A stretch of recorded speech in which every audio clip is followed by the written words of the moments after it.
One coach has lost his job, and another talks about his team. A few clubs are wrapping up the winter with hot streaks. Plus, we hear from a team which expects its season to continue until summer. These stories, as well as highlights, right now on ECHL Week.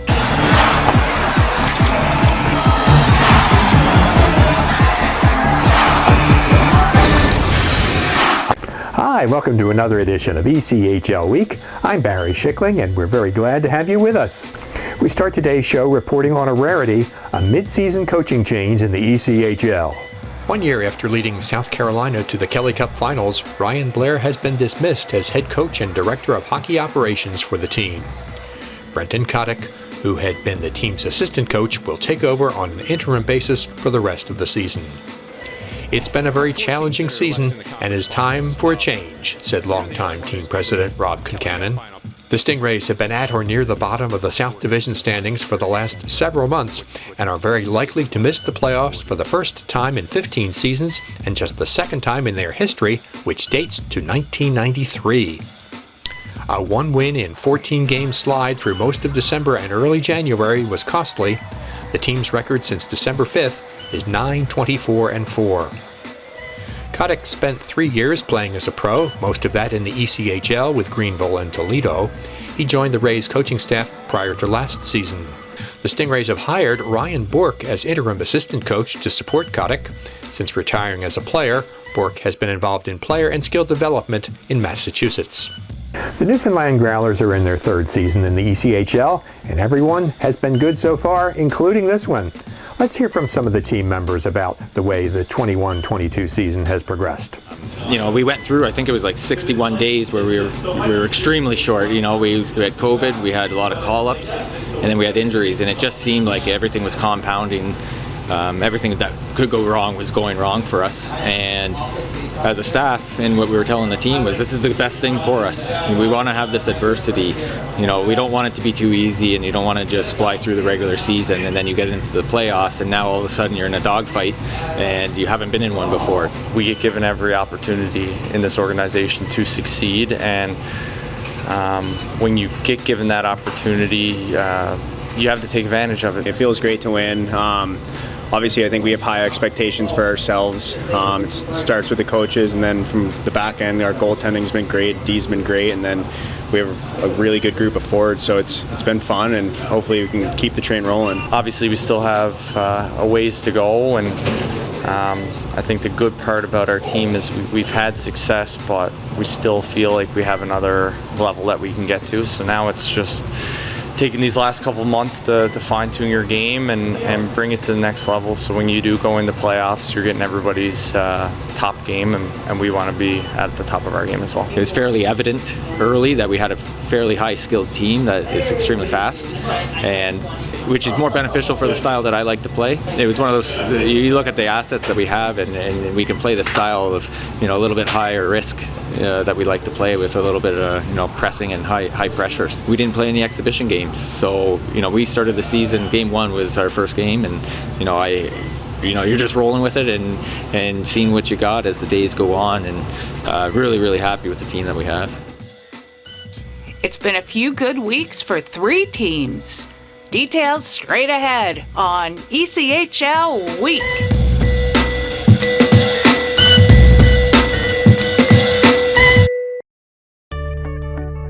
Thinking of selling your home? Now is the perfect time. Want to know what homes like yours are selling for? Let Will Springer be your trusted real estate representative. Contact Will today.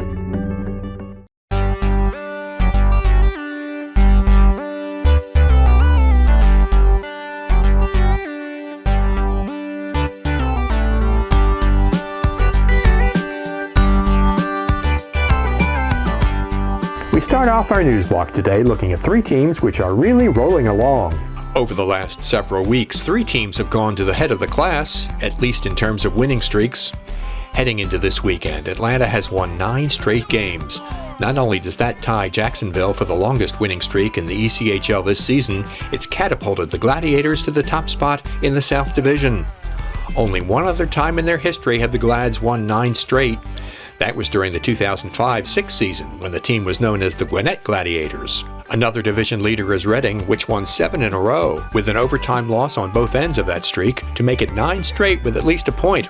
Much of the Royals' success to date is a result of their sparkling 15-4-3-1 record at home. The top team in the Eastern Conference is getting balanced scoring. 8 forwards have double-digit goal totals. And on top of that, goaltender Logan Flodell is 5-0-0-1 in 6 starts since being acquired in a trade from South Carolina. The third team on a major run is not at the top of its division and in fact has spent much of the season near the bottom of the Central. But first-year Iowa won a team-high 7 straight until falling to Fort Wayne on Wednesday night. The run has boosted the Heartlanders into a legitimate playoff contender. Chris Bennett is leading all ECHL rookies in both points and goals, and along with teammates Kate Oliver and Jake Smith, give Iowa 3 of the top 12 in ECHL rookie scoring. The second youngest team in the division, based on average age, it's taken a bit of time for the Heartlanders to put it together, but Coach Jerry Fleming's patience is being rewarded. During that winning streak, Iowa outscored its opponents 37-15. We'll have more detailed looks at all these teams over the next few ECHL Week shows. It's just 10 months until next season's All-Star Classic, and it seems even closer now that the event has a logo. An announcement also has been made regarding the format for the festivities to be held at Norfolk Scope Arena. The All-Star Classic will feature a tournament format pitting the ECHL All-Stars versus the Norfolk Admirals, and will include an integrated skills competition with points counting toward each team's score. The game is scheduled for Monday, January 16th.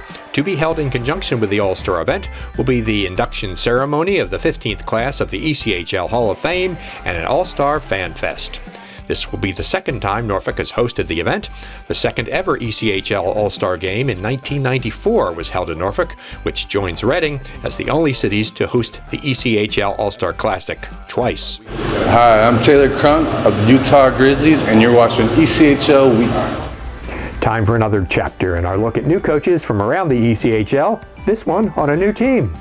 With over 1,000 games played as a pro, most of which came in the National Hockey League, Eric Belanger, first head coach of the Trois-Riveres Lions, can rely on his experience to help him in his first pro assignment behind the bench. But after 7 years coaching at junior, bantam, and midget levels, what appealed to him about coaching pro hockey now?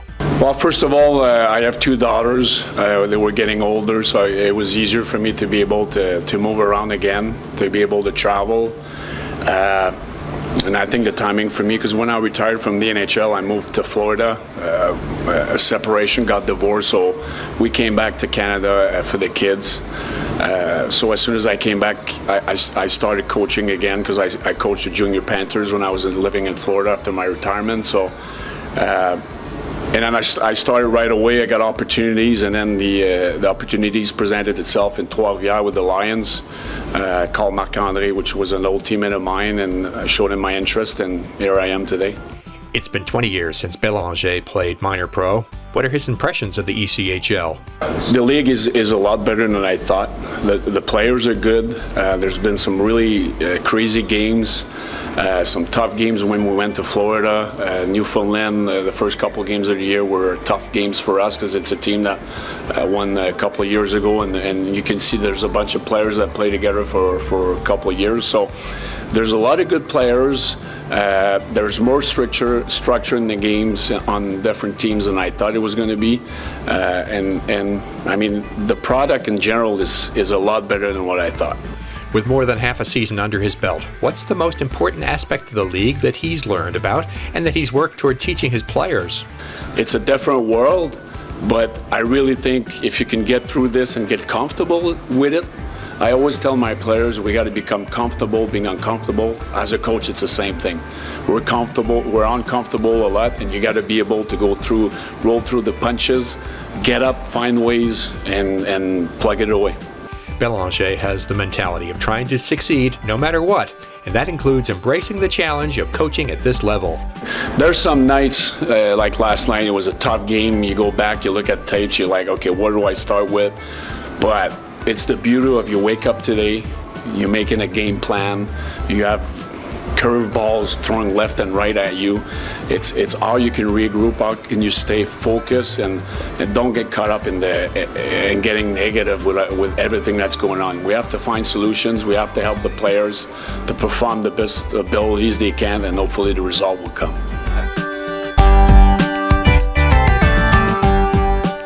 It's highlight time. We've got some really good goals and some really nice saves to check out.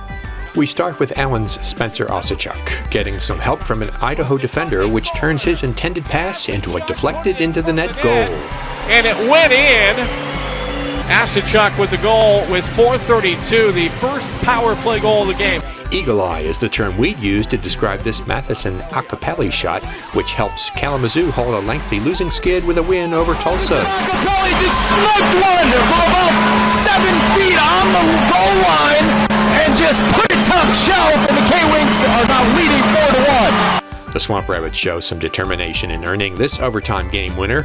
It takes 4 attempts, but finally Greenville's Brett Kemp taps the puck home past Orlando's Brad Barone. In overtime.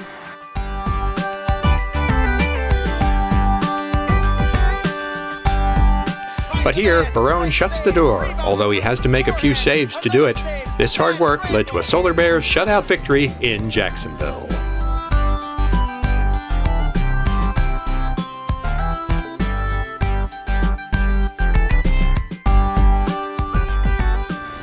That wraps up another edition of ECHL Week. Thank you very much for joining us.